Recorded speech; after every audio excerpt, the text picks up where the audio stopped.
Hello and welcome. Thank you for joining me on Carroll PMC's video interview series today. I am excited to have you with me as we discuss another's journey through medicine. And today, like always, I have a great guest for you all, Dr. Todd Wampler. He is a Capitol High graduate, grew up in Helena, Montana. He is a Carroll alum and a University of Michigan MD graduate who served as Chief of Medical Staff in the U.S. Air Force. He continues to practice family medicine today and serves as president of the St. Peter's Health Medical Group. He's a very interesting guy, very high energy. I had a great time conversing with him. And in this conversation, we spoke a lot about leadership and discipline and what that means for your success as a pre-medical student and prospective physician. So let's jump right in and say hello to Dr. Todd Wampler. Thank you, Dr. Todd Wampler. I'm pronouncing that correctly. You are, yes, thank you. Okay, cool. So, Dr. Todd Wampler, welcome to Carroll PMC's video interview series. It's great to have you with us today. Well, thanks so much for having me. When did you realize you wanted to become a physician? It was actually while I was at Carroll. I actually started out as a business major at another school. I was at St. John's University in Minnesota. Special bonus points for anybody who can find the connection between Carroll and St. John's. It's kind of obscure. But anyway, it didn't take me long to figure out that business just wasn't going to do it for me. And I thought I just want to help people more. And I thought about getting into the healthcare field.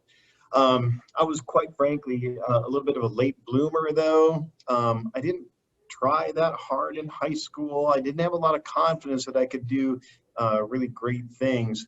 But I thought, well, maybe I could stick my toe in the water. And I thought about becoming an optometrist and thought I could, do more. And some other things led me back to Helena, where I'm from, and I enrolled at Carroll. And the pre-optometry program was basically the pre-med program. And I became enthralled with biology, and I always liked it. Hadn't really explored it all that much, and I just learned so much. Had a few experiences at Carroll that we can talk about, and there became this moment where I went, you know what? I'm getting better grades than anybody else in the pre-med program, or at least as good, and maybe I could do that too. And I dared to entertain that idea. And once I started thinking about it, it was just the natural choice. I'm interested. What was your original plan and idea for getting into business? Did you have a certain area or field in business you wanted to go into? No, I was pretty aimless, honestly. I just figured, well, everybody goes to college, right? And what do you do at college? I don't know what you do at college. You get some education. And I hadn't had a whole lot of mentoring at that point, and just didn't really know. I had intended to originally become an attorney.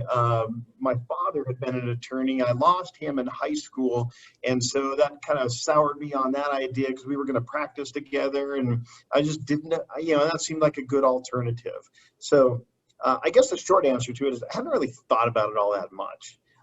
So that was kind of the default option. But then when I had some chance to reflect on really what did I want to do with my life, that's when I started to kind of narrow in a little bit more, I think. Okay, interesting. You grew up, you were a Capitol High grad, and you grew up in Helena. I'm curious, was there any medicine in your family at all? I know your father was an attorney. Was there any medicine in your family at all? Not at all. Not even a little bit.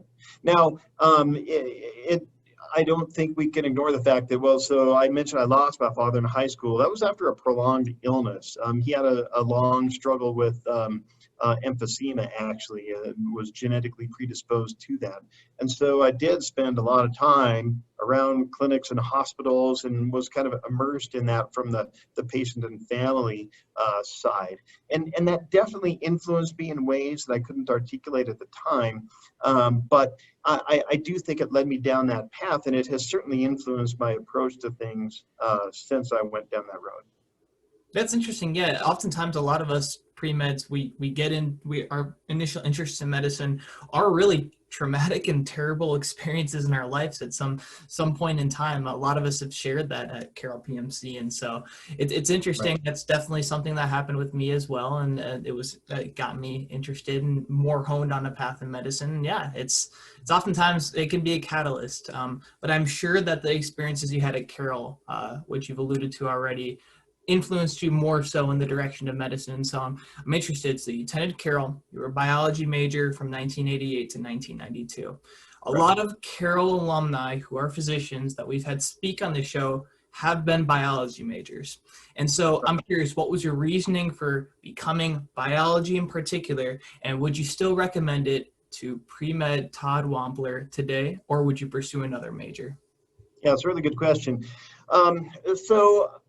When I figured I needed to get into the healthcare field, that was the conventional wisdom. Everybody, if you want to go to a healthcare professional school, you should be a biology major. And it's of course, a challenging and really a rewarding and interesting program. I just, like I said, I love biology, and it seemed like a good idea, and I really enjoyed the program. And I've got to say, when I got to Michigan, which, it's a tough medical, they're all tough. There aren't any easy medical schools. But when I finished the Carroll program, my first year of medical school, I felt it like it was my fifth year at Carroll. It was just a seamless transition. There were some people who did come from other, undergrad programs and really struggled with the science. Obviously, you've got to know enough to take the MCAT and do well. And of course, Carroll was an excellent preparation for that in the biology program. And now there's something to be said for having a bit more of a diverse background when you're applying to medical school. People want people to be well-rounded. They don't want science machines in medical school, and appropriately so. So I think that can be accomplished by majoring in some other liberal arts degree, but it can also be accomplished by making sure that you're having other experiences outside of school. You got to have, if you're going to do some volunteer work, yeah, sure, volunteer at the hospital, that's great, but also do something else. Some other area that can show that you've had a larger breadth of experience outside of the healthcare field. Did you do any other extracurriculars or any clinical experiences, clinical jobs outside of your biology major while you were at Carroll? Yeah, I did. So, well, I had two jobs at Carroll. One was working at Dare, which was great. And I'm going to date myself a little bit. I worked in their cytogenetics lab, and many of you know what a karyotype is, which is where you make images of chromosomes and lay them out and look at differences on the chromosomes. We did it differently back then. We used photographs. So my job at Dare was to develop the film that the technologists would take and print them on paper and cut out the chromosomes and put them on the little card, which sounds just incredibly archaic at this point. But that was a great job. It got me into a little research project that I could do. But I was an assistant manager at Mr. Steak, which most of you don't know because it's Dottie's Casino now over by the old Kmart. Okay, not a Kmart anymore. It's the U-Haul place. But yeah, so I started as a dishwasher at Mr. Steak, and then became a host and waiter, and became assistant manager at Mr. Steak. And I had some athletic background. I was on, I did sports in high school, and had some leadership opportunities there as well. And so I just kind of pursued some other stuff. I could have been probably more diverse, and I think medical school is looking for that even more now than they did way back when. It's interesting, yeah. So you worked at Dare and the karyotyping. That's very interesting that you did that. And I could see that you being able to show that as like some research experience and just different, pursuing research experience, which is something that a lot of medical schools look for in applicants. I'm interested in maybe some of the experiences you had at what is now Dottie's Casino. Did you teach you any interpersonal skills or what was the skills of the trade that you learned from that, if at all? I'm kind of going out on a limb on this one. Well, yeah, I think it probably more prepared me for my current role in administration than my role as a physician. Of course, people at Carroll come from a lot of different backgrounds. And let's face it, a lot of us come from more privileged backgrounds at Carroll. And working as a dishwasher in a restaurant and having to manage the line cooks and the folks who do that for a living, well, it's a different segment of our population. You have to learn about how to work with people who are in those sorts of jobs, and how to learn how to motivate them, and you learn about their problems. And it's a different segment of the population. So yeah, definitely learned a lot of lessons from that. Yeah, I could definitely see you getting that from the dishwasher side of things. I spoke to an emergency physician once who told me, I mean, she was a cocktail waitress prior to medical school. And she said that if you want to learn how, like, working at ER functions and serving multiple people in one room, but different areas of that room, I mean, work as a waitress, work as a waiter. And so it's interesting how these experiences that aren't non-clinical in a sense can truly impact your ability to work and function efficiently and effectively in a clinical setting. And I could totally see how the administrative paths that you've taken and explored now have had been impacted by that dishwasher job. Well, and yeah, especially from kind of a leadership perspective, you have to learn about processes and bottlenecks. You got to move people in and out of the restaurant. You got to turn tables, and you've got to also learn a little bit about customer satisfaction. And one of the things that we're really emphasizing here, well, particularly at St. Peter's, but all over the place, is the importance of patient satisfaction. You know, if you can't make a good personal relationship with the patient and make sure that they have a good experience, they're not going to be as likely to listen to you and follow through with the advice and the recommendations that you make. The word for that is compliance. You know, it's one thing to know the right patient, the right treatment for the patient. It's quite another for them to follow it. Even if you're the doctor and you tell them what to do, it's not good enough. That's interesting. So yeah, we focus on the extracurricular side of things, but in all honesty, there's still two looming aspects of your medical school application that all of us are really feeling the pressure of. It's the MCAT and it's the GPA. And so I'm curious to the former. So what was your MCAT experience like? And how did you overcome some of those hurdles to get past that barrier to medical school?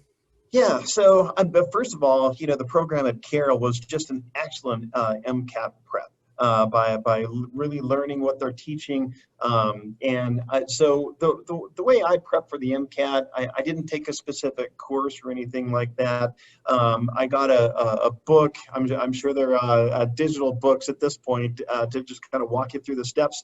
And I took a full 2 weeks and just kind of made myself a study guide. It was over the summer before I took the MCAT, and just, you know, gave myself timelines and landmarks. I've got to be done with this and this and this by such and such and such a date, and was really very, very diligent about that and disciplined about that approach, which, you know, is approach that I had to develop in order to be successful at Carroll. I didn't have that approach when I got there, but zoology taught me that lesson. I learned that pretty quick.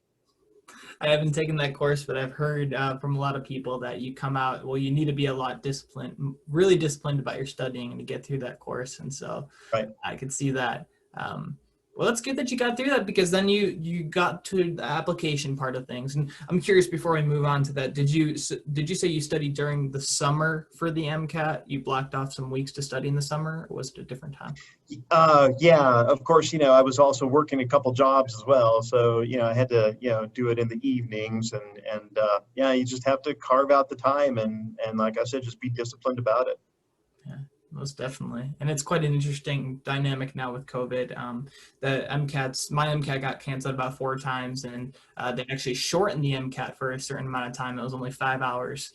And I did take that shortened one, but now it's moved back to the traditional format. But they're trying to get back to their traditional way to implement it as much as possible. And so it's Pearson Center in Helena. 7 hours, you sit for the exam, so it's back to how it usually is, just in quite a different time. And so now getting onto the medical school application side of things. It takes about a year to apply to medical school. There's a lot of processes to go. I'm curious, throughout that entire process, at the end point of it, what ultimately drew you to University of Michigan Medical School? Yeah, so I had done fairly well on the MCAT, and I had a good record at Carroll, and Carroll did then and continues to have an excellent reputation. And so I knew I could apply to a bunch of top medical schools. Obviously, many of us are drawn to the WWAMI program, and I had applied there. I had applied to, I think, 6 or 8 different schools. And the first interview that I had was at the University of Michigan. And I flew out there, and I had a great interview experience. I was wowed by the campus. It was the first school that I went to. By the time I got back home, they had this early decision process. By the time I got home, I had the famed fat package waiting for me in the mailbox, and they had accepted me. And I went, wow, that's pretty awesome.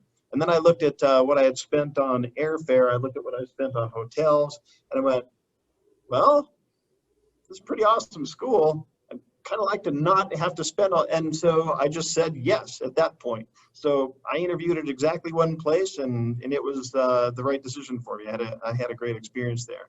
So unfortunately, I don't have a whole lot for you in terms of weighing one medical school versus another in that regard.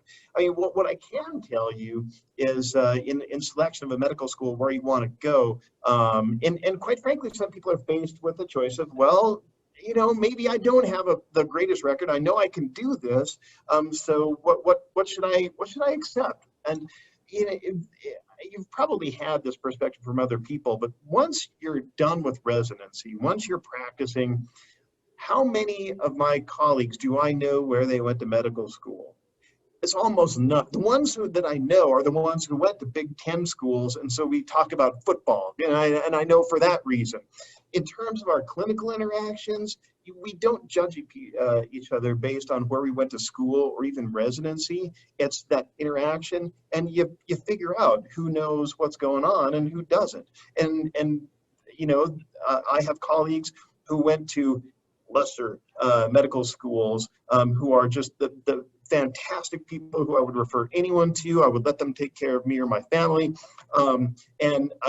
In fact, in my practice in the Air Force, I had an experience with a graduate of the University of Michigan Medical School, which absolutely broke my heart.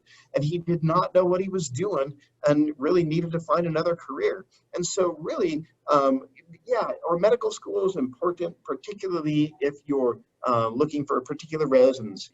If you want to get an orthopedic surgery residency or some other coveted residency, caliber of medical school, reputation of medical school, they do take that into account for better or for worse.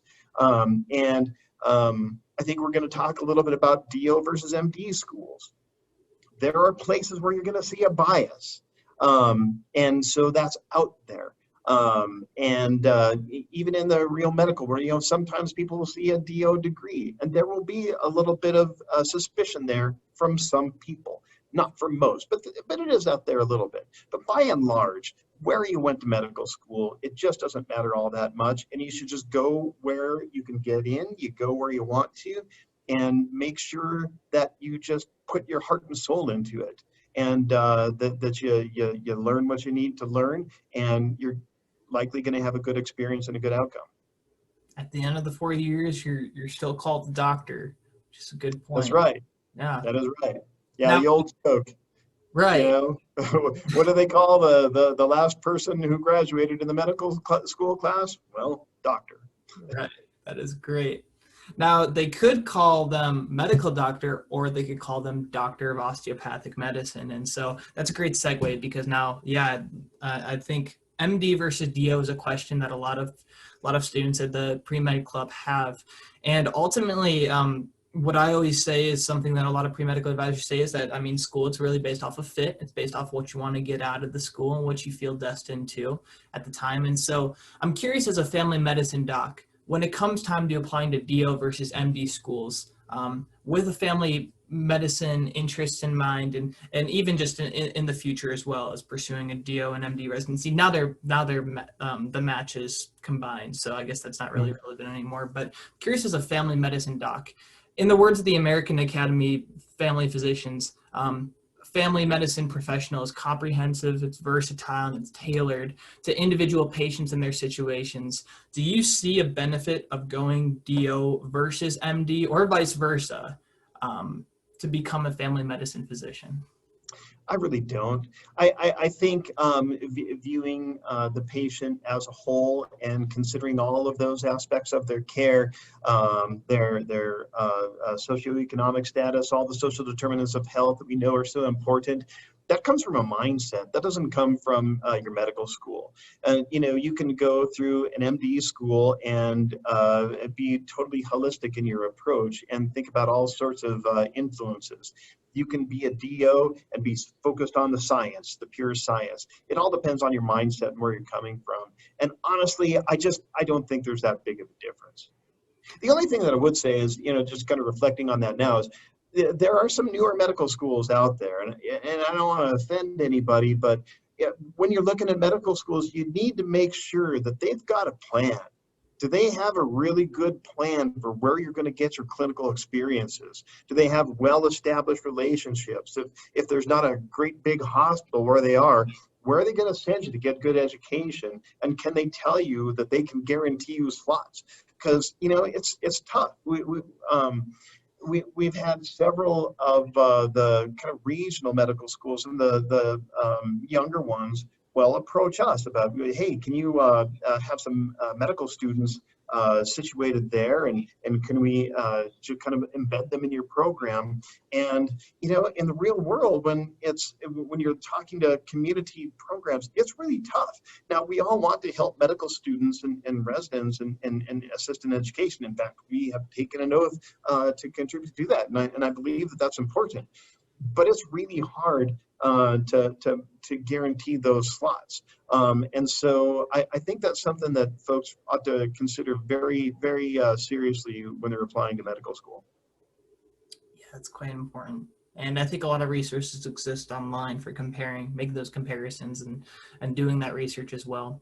And so you are an MD, correct? I am. You're an MD, okay. And now, specific to your specialty now, what led you to family medicine? Did you have any other specialties in mind throughout the process, and what ultimately made you decide on family medicine? Yeah, so I tried to keep an open mind when I went to medical school about, what specialty will I go into. When I started my third year, my first rotation was a pediatric surgery rotation, and I had a blast. It was great. I was married to my current wife. I was fortunate enough to meet her fairly early on. But during ped surgery, I was on call every other night, and I was working until about 9 or 10 at night on nights when I wasn't on call. And I'd come home after a while and say, honey, this is awesome. I love pediatric surgery. I think I'm going to do surgery. And she said, well, that's great. I'm glad you found something you really love. But if you become a surgeon, I'm leaving you. I said, okay. Maybe I should think harder about this. Then my second rotation was OBGYN. I'm like, this is awesome. I'm going to deliver babies. This is going to be so cool. Then my third rotation was a general pediatrics rotation. This is awesome. I love kids. I'm going to totally do pediatrics. And it was like that for every single rotation that I did. I loved everything, and I couldn't give up anything. Well, what's the natural choice? Family medicine. So where I was, at least in my mind, that was going to be what the real world was like. And, of course, the natural corollary to that question is going to be, now that I've been doing this for almost 30 years, would I do it again? I'll be honest with you, I don't think I would. When I was applying for residencies, it was at a time when there was a lot of talk about how are we going to transform our healthcare system. Things are clearly broken. We're lopsided. They have specialty care versus primary care. We need family physicians to come in and really expand their role and have a much broader reach. Because family physicians, we can take care of people in the hospital, and we can see kids, and we can see adults, and that's kind of how it started out a little bit. And it's not quite the same at this point. There's been the advent of hospitalist medicine, which, make no mistake, our hospitalists are fantastic, and I think the care is ultimately better and more efficient when hospitalists take care of patients. And for those who don't know, instead of me admitting my own patients to the hospital when they get sick, they go to the hospital, and their day-to-day care is directed by specialists who, that's all they do, is they practice hospital medicine. Then when the patient is discharged, they come back to my clinic to follow up, and I continue their care, which is good, because again, I know they get efficient care. And it's, when I used to admit my own patients, well, I would round on them in the mornings before I'd go to clinic. Then I'm in clinic all day. I'm difficult to get a hold of. And then I go see them after clinic, and there are many missed opportunities to get things going, and get people through the hospital and get them better more quickly. And I think that's what the current system really excels at. Now, there's still, I think, a role for that really comprehensive primary care experience in more rural areas where you just don't have that luxury of those sorts of things. And I still have a great job. I love medicine. I would absolutely pick that as a career all over again. But I might not do family medicine again. I might do something different. That's great. Honest, interesting insight into family medicine. I'm curious as well, did any form of speaking to your wife's threat that she would leave you if you pursued that pediatric surgery position, I'm curious if any of the aspects of family medicine being conducive to life as a spouse and a father to children, did that have any influence in your decision to pursue family medicine? Absolutely, no question. Yeah, and two aspects of that played a role. Number one, I actually really did want the freedom to pick any area of the country. And, small town, big town, I didn't want to be restricted. And certainly, we need family physicians everywhere. Whereas if you're a neurosurgeon, well, you're going to be relatively restricted where you're going to be able to practice. I did not at the time dream that I would choose Helena, Montana again. I'm absolutely glad I did, but I did want that freedom. And number two, yeah, I mean, there are certain specialties where you're going to work longer hours and harder hours. And I absolutely, growing up, kids who had doctors as parents, and, the classic story back then, the doc who never sees their kids and they're never home. I never wanted to be that guy. And so I definitely thought about that a lot when picking the specialty of family medicine. Medicine is changing. People coming out of residency, they're not willing to, sign up for 80-hour work weeks or 60-hour work weeks, the way a lot of people have really been, regardless of the specialty.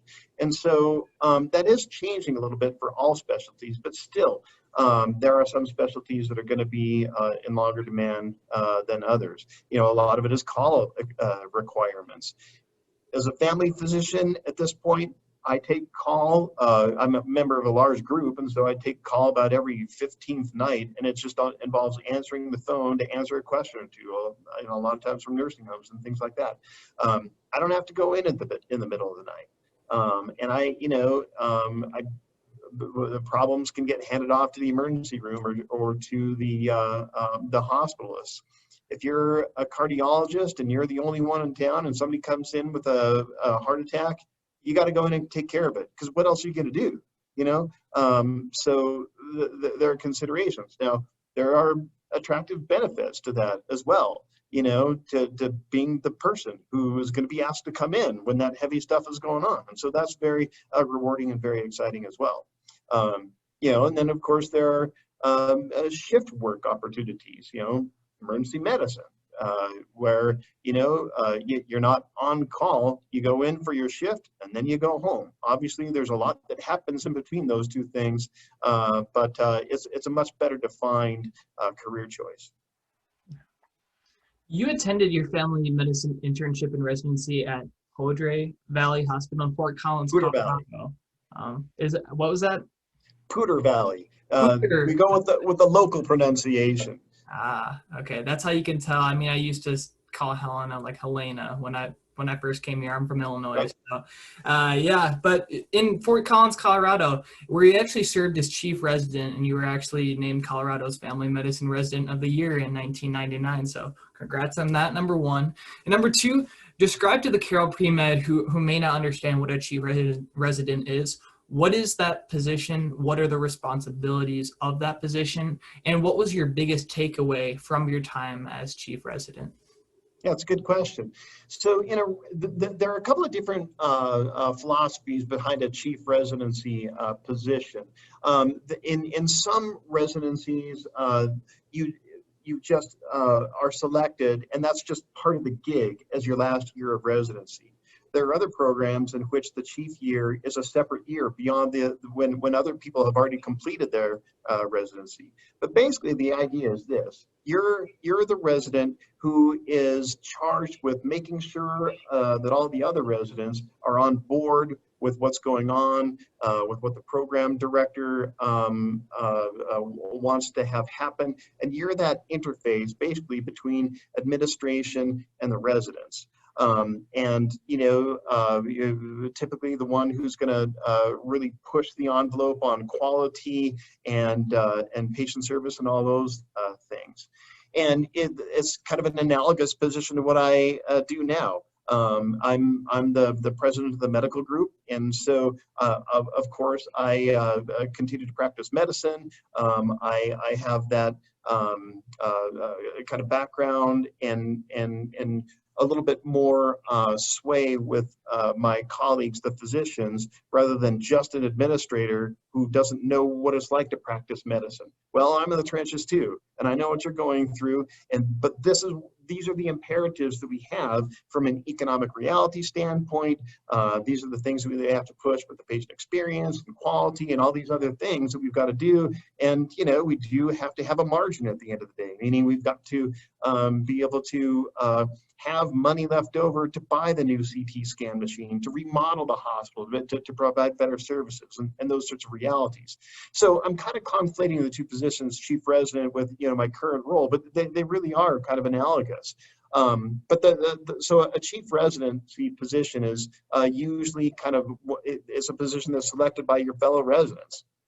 I didn't really intend on becoming a chief resident. We had this election at the end of second year, and then they told me, oh hey, so you got more votes. I'm like, what are you talking about?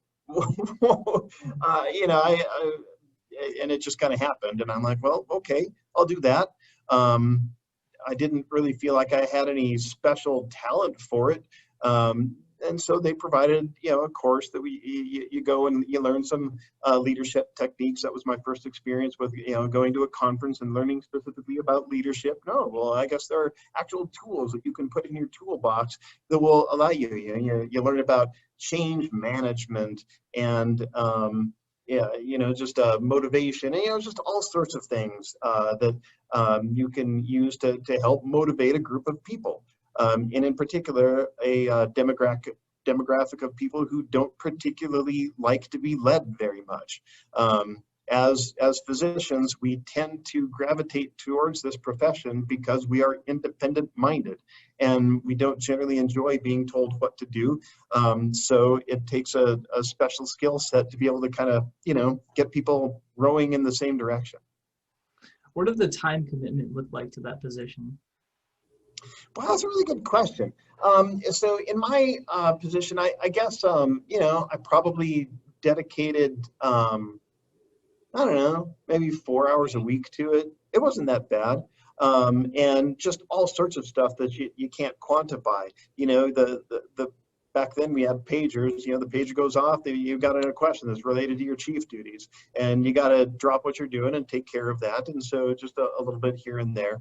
But it wasn't an onerous requirement. It's more just, kind of an adjustment to going, well, yeah, I'm just like all the rest of you, but now my opinion carries a little bit more weight. I've got to consider the things that I say out loud a little bit more carefully. I might still say the quiet things in my head, but you got to just think about the fact that you're the leader of this group of people, and that if you have a negative attitude, well, then that's going to float downstream, and you just have to be more mindful of it. I'm curious. So now, what led you to serving as a family physician and chief of medical staff in the U.S. Air Force while in Colorado? Was it a scholarship related thing, or just a particular interest? And how do you believe your service impacted your abilities as a family physician? Yeah, so when I was a freshman at Carroll, and I was thinking about, well, how am I going to pay for professional school? We had a recruiter come, and they talked about how, well, yeah, we've got this program for optometry, we've got this program for medical school, the HPSP program that I'm sure you're familiar with. He gave an example. Well, this person is going to this school, and they got a 4.0 from the time that they were a sophomore, and that guarantees them a scholarship. And I thought to myself, I don't know how I'm going to pay for any of this stuff. If that's what it takes to get it guaranteed and locked down, well, I'm going to do that. I'd never gotten a 4.0 before, and I just decided I need to buckle down, and that's what I'm going to do. And so that's what I did. So I qualified for the scholarship, and it probably works the same way now that it did then. Is you apply for medical school, you get accepted, then you apply for the scholarship, and then if the two match, if you get the scholarship, well, then they pay for all of your medical school, which was great. So you owe a year for a year. I owed 4 years of service after medical school. So when you do that, you can either do a civilian residency, as I did, or you can be told that you need to do a medical or a military residency. And there are excellent military residencies as well. It all depends on the needs of the service. And that's the point that you have to remember.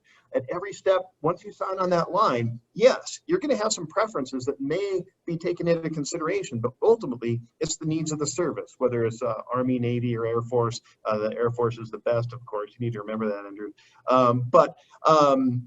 So ultimately, how did that affect me? I did. There are a lot of ways you can do this. You can go the public health service route, which kind of has an analogous program. But I did at that point. I felt particularly drawn to military service. There was some of that in my family background. And I was proud to serve in the Air Force. I did serve all 4 years at Buckley Air Force Base in Colorado. This is where, I kind of threaded that needle. My wife was in veterinary school in Fort Collins. That's why I went to Fort Collins, because we were looking for places that had both a veterinary school and a residency. And there was a fantastic family medicine residency program there that I was fortunate enough to land a spot in. So at Buckley Air Force Base, it's a small facility. There weren't a ton of us around, but you do tend to move around a little bit in the Air Force, and people there tend to be young. And so even though I was just 2 years out of residency, when the current chief of the medical staff was to move on, and they're looking for somebody else to do it, I'm like, well, I do have this chief residency experience, and I liked doing it. And I would like you to not move me from Colorado at this point. So how about me? And I was fortunate enough to have that experience. And that's where I really learned. I learned a little bit about this in residency, but really solidified my ability to, there are a lot of committees that you have to run. And just the nuts and bolts of, this is how you make an agenda. This is how you run a meeting. This is how you prevent it from going off into left field and get people focused on what the issue is at hand. And I learned those sorts of things. You just learn that, again, even sometimes you are put in a position where people who are much older than you and much experienced you in a slightly different field, you basically are in charge of making decisions that really influence and affect them, and begin to become comfortable with that. Let's get insight into the area. I'll of course challenge you a little bit on the Air Force aspect, because I don't know if you noticed the flag that's in my room, but I am applying for the HPSP scholarship through the Navy, and so I am familiar with the scholarship and the way it goes, and a lot of pre-meds are interested in that as well at Carroll. It's the same thing as what you described as well. In that military and civilian residency side of things, it can get a little bit cloudy in whether in which one you'll either choose or be sort of pushed into. And I'm curious, I have two questions about the Air Force experiences, but you did a civilian residency. Was that something you were able to decide to do, or was there no military residencies available and you then were able to slide into it? Because the way that it is now, if you get into a military residency, at least this is what the recruiter said, if you get into a military residency over a civilian, you're going to that military residency. I'm curious if you felt that same pressure. So the process back then in primary care, they certainly needed way more physicians than the military could train. And so you applied for an exemption from a military residency. And if they say, oh yeah, you can do a civilian residency, then you're off to the races and you enter the civilian match. It was, there were people who were told, well, no, you need to enter the military match, and you'll do that. And again, there are many good military residencies. I played the same game there that I did it for a civilian. You try and go do a rotation, an audition rotation at some place where you want to do a residency. I did a rotation at Travis Air Force Base in California. They've got a great family medicine residency, and I would have hoped to go there if I had needed to do a military residency. So in primary care, it seemed like it was pretty wide open. Again, I think a lot of it comes down to, well, if you're at the top of your class, if you're doing well, you're probably going to be, more of your preferences are going to be recognized. But if you wanted to do, say, a surgical residency, and they need surgical residents in the military programs, you're right. They're going to tell you, no, you're going to go here, and you salute smartly and you go on. But ultimately, you're going to get good training as long as you're as you put plenty into it. How did you serve your 4 years? Were you a flight surgeon? Did you do what exactly did you do in your 4 years? It was family medicine. So I did my 3-year family medicine residency, and I was stationed at what might be called a troop clinic, where I was responsible for seeing active duty members only. No spouses, no dependents, no retirees, which, quite frankly, as a family physician, I came out of residency pretty darn sharp. And just seeing healthy young patients will tend to dull that edge a little bit. So I did a fair amount of moonlighting as well. And that's allowed in the military. So I would moonlight at some rural hospitals in Colorado where, I had some great experiences out there where, you're the only doc in a relatively rural hospital, and they've got I-70 running through there, and traumas are going to come through there, and you're the only one there, and you got to take care of it. And so, that's where I was able to, stay sharp with dependents and retirees and things like that. I did practice medicine as a family physician there. Flight surgery is always an option. Actually, they recruit people pretty hard, even among people who have done a full residency to go the flight surgery route. I elected not to do that, even though it would be pretty fun. And for those who don't know, a flight surgeon is somebody who takes care of the flight crew and their families. You have to have special knowledge in aerospace, know how flight affects people. You get more embedded with the pilots, often going on flights with them so that you can appreciate the stresses that they're under. Flight surgeons tend to get deployed a lot more. And again, going back to my desire to not have to go far from my family, didn't really want to do that, even though it kind of sounded fun. We did have flight surgeons there at the Buckley Clinic, but they were mostly responsible for taking care of the missileers. The missileers were on a flight program as well, the ones who worked in the silos, and they go down there and who knows what they do. They couldn't tell you what they do. But that's interesting. We've covered a lot of moments in your journey as a pre-med through practice as a physician, and now bringing up St. Peter's Health, where as of June 2020, you serve now as president of the St. Peter's Health Medical Group. What made you choose to pursue this position in hospital administration? Well, I seemed to kind of fall into these leadership positions as I went on.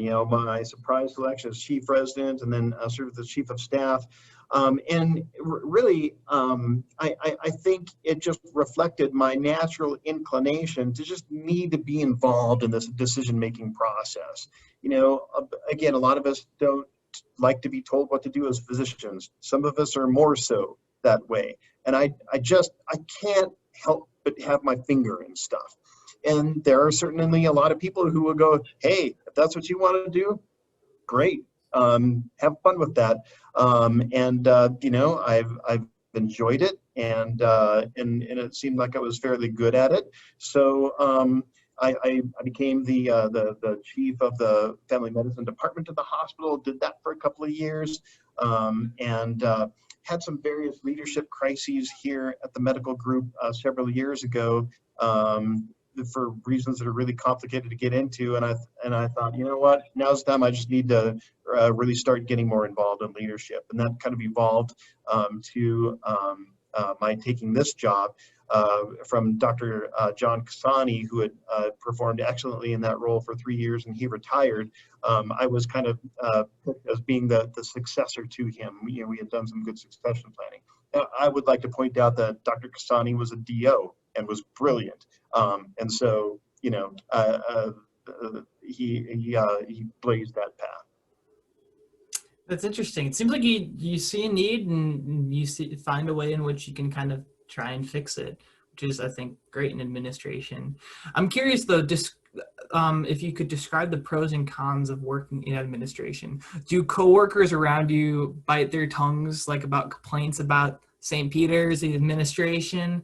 And how has your passion for medicine and your ability to affect change evolve as a result of this new and unique perspective on medicine? They do not bite their tongues, even that sometimes I kind of wish they would. Not really, because you got to hear what's going on. But no, and that's part of my asset that I bring to the group is I've been working here for 20 years, and I know these people really well, and they know me, and they know where I'm coming from. And so I'm at least operating, I think, on a little bit of trust that I've got built into the bank.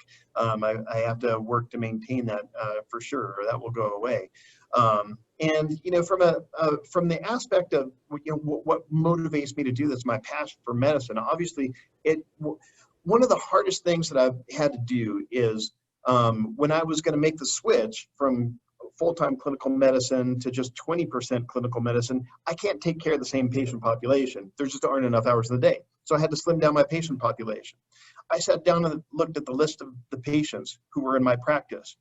And I went, all right, I'm going to move these ones over and I'm going to keep these ones. And it was based mostly on, these people really need me.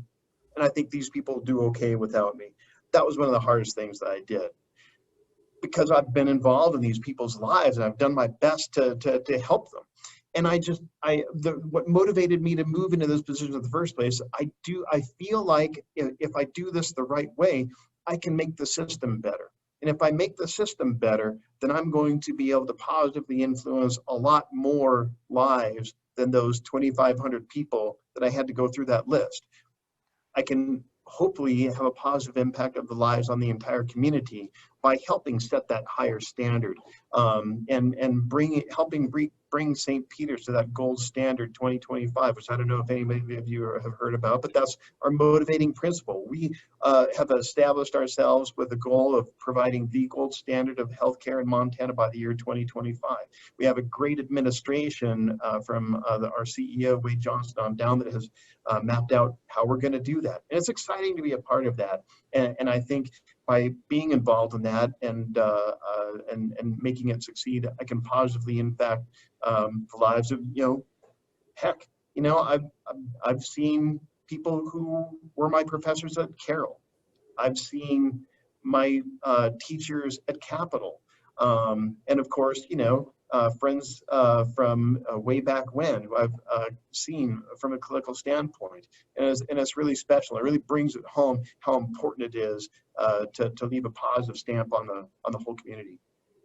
I used to volunteer in the quality department at St. Peter's, and their focus on patient satisfaction and the quality of care that they received, as well as the patient satisfaction surveys and everything, that was all based on that Vision 2025. And so it's interesting and really cool to meet one of the major proponents around that initiative.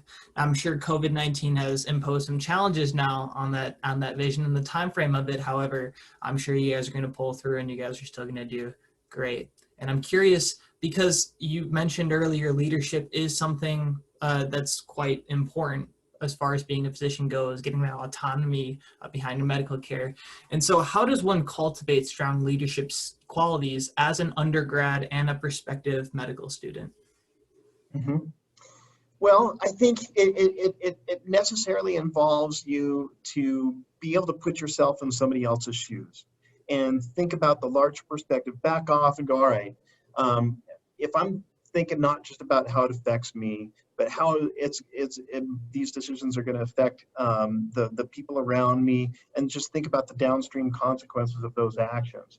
And I think that's probably just the most important habit to get into is being willing to really think outside of yourself and think about the greater good, basically.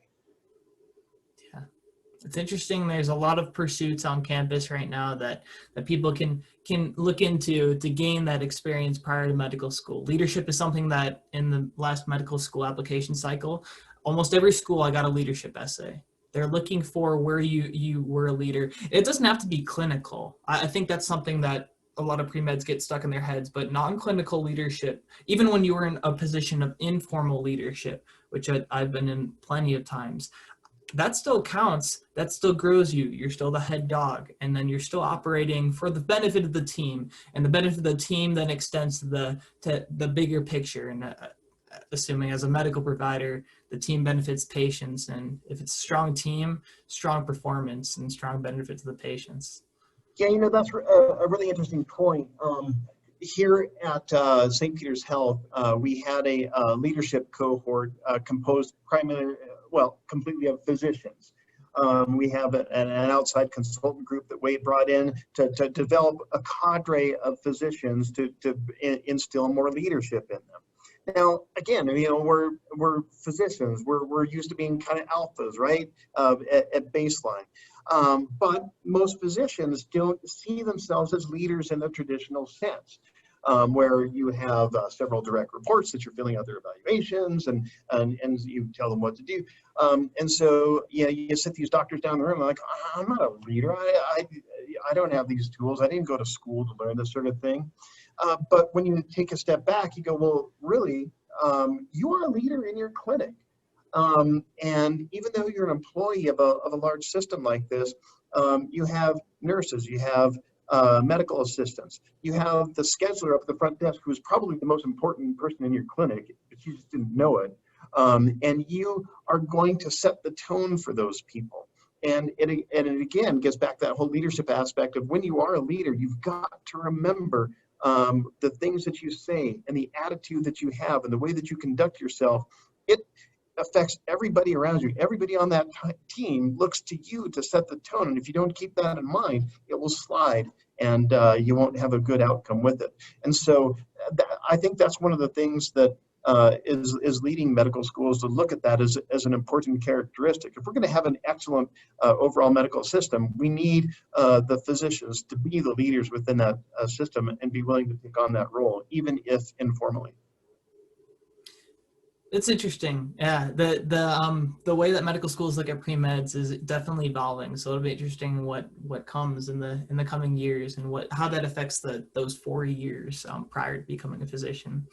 And so lastly, as the Carroll pre-med is listening to this and possibly struggling on their journey, maybe with getting leadership experiences or defining how to be a really efficient leader, and cultivate that discipline that really comes with being a successful pre-medical student, a successful medical student, and overall a physician. What final words of wisdom do you have for them? Well, I think being disciplined about setting timelines and milestones in terms of what you want to accomplish it can help you get done with just the mechanistic things that you need to do. But then I think I would probably go back to that idea of making sure that as you're doing things, you take a step back and go, all right, well, the things that I'm doing now, how does that affect other people? How does that affect the person on the other side of this equation? Put yourself in their shoes and develop that empathy of being able to understand, well, how are other people feeling about this? And let that inform your actions. And with that, we end another episode of Carroll PMC's video interview series and wrap up another story for you guys.